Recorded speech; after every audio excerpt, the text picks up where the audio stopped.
Kilo மைக்க பிடிச்சுக்கிட்டு 35 டிகிரியில நின்று 1/2 மணி நேரம் பிரச்சாரம் பண்ண முடியல விஜயால. நான் தான் ஹீரோன்னு ஊரூரா வந்து பேசுறாரு. அவர் ஹீரோவா? அவர் கூடவே இன்னொரு ஹீரோ இருக்காரு.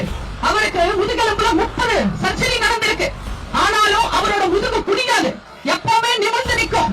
கருணாநிதியை மேடையில வச்சுக்கிட்டு தைரியமா கருத்து சொன்னவர்.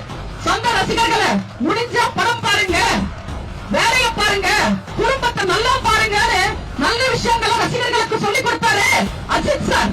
அவர் ஹீரோ. தாத்தா, அப்பா, மகன், பேரன்னு 4 தலைமுறைக்கு சூப்பர் ஸ்டார் அவரு. அவர் நினைச்சிருந்தா அரசியலுக்கு வந்திருக்கலாம். ஆனா எனக்கு உடம்பு ஒத்துழை.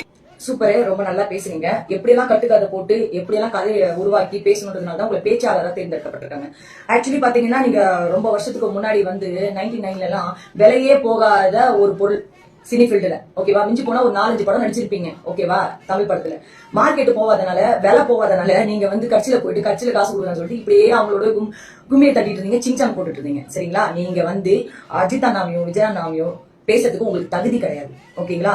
First of all Ajith sir அவர்களுக்கு வந்து இந்த கட்சி, இந்த அரசியல் இதெல்லாம் ஒரு சுத்தமா பிடிக்காது, ஓகேவா. அவர் நடிச்சாரு, நான் இப்படிதான் இந்த வழியில போகணும் அவங்க ரசிகர்களுக்கு அவர் சொன்னாரு, அவர் போயிட்டாரு.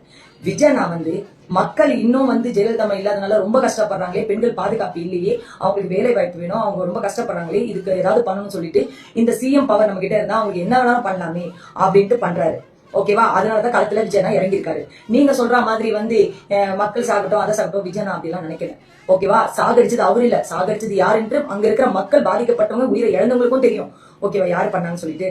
ரெண்டாவது என்ன சொல்றீங்க, ரஜினி சார் பெரிய மனசு, அவர் நினைச்சா எப்படி, ஹலோ, அவர் அரசியலுக்கு வரேன்னு சொல்லிட்டு அவர் மிரட்ல ஓடி போய் பெங்களூர்ல பயந்துட்டு உட்காந்துட்டாரு, புரியுதுங்களா. அதனால நான் அரசியலுக்கு வரலன்னு வீட்டுல சும்மா உட்காந்துட்டு இருக்காரு. என்னமோ நீங்க ரொம்ப அப்படியே வந்து விஜய் அரசியல் வந்தனால அவர் கெட்ட ஒரு மாதிரி அவங்களாம் வரதுனால ரொம்ப நல்ல அப்படிலாம் கிடையாது, அவங்களோட விருப்பம். ரஜினி பயந்தாங்கோலி, அதனால வரேன்னு சொல்லிட்டு மிரட்டல ஓடி போய் உட்காந்துட்டாரு, ஓகேவா. அஜித் சாருக்கு அரசியல் பிடிக்காது, அதனால அவர் வரல. விஜய் அண்ணாவுக்கு அரசியல் பிடிக்கும்ன்றது இல்ல, அரசியல் இருந்தா மட்டும்தான் மக்களை பாதுகாக்க முடியும். ஏன்னா எவ்வளவு பேருக்கு எவ்வளவு உதவி செஞ்சு எவ்வளவு விஷயங்களுக்கு விஜய் அண்ணா வந்து குரல் கொடுத்தவர், ஓகேவா. மார்க்கெட்டே போகாத நீ எல்லாம் கதை சொல்லக்கூடாது, ஓகேவா. இவங்களை பத்தி பேசுறதுக்கு உனக்கு தகுதியும் கிடையாது.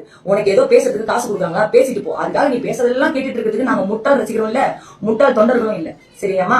நல்லா பேசுற, எங்களுக்கும் பேச தெரியும். ஏன்னா உன் கையில மைக்க கொடுத்தாங்க, எங்கிட்ட மைக்க கொடுக்கல, இல்லைன்னா உனக்கு கிளின்னு கிழிச்சிருப்போம் நாங்க. ஆள முகர கட்டியும் பாரு, விலை போகாது காய்கறி.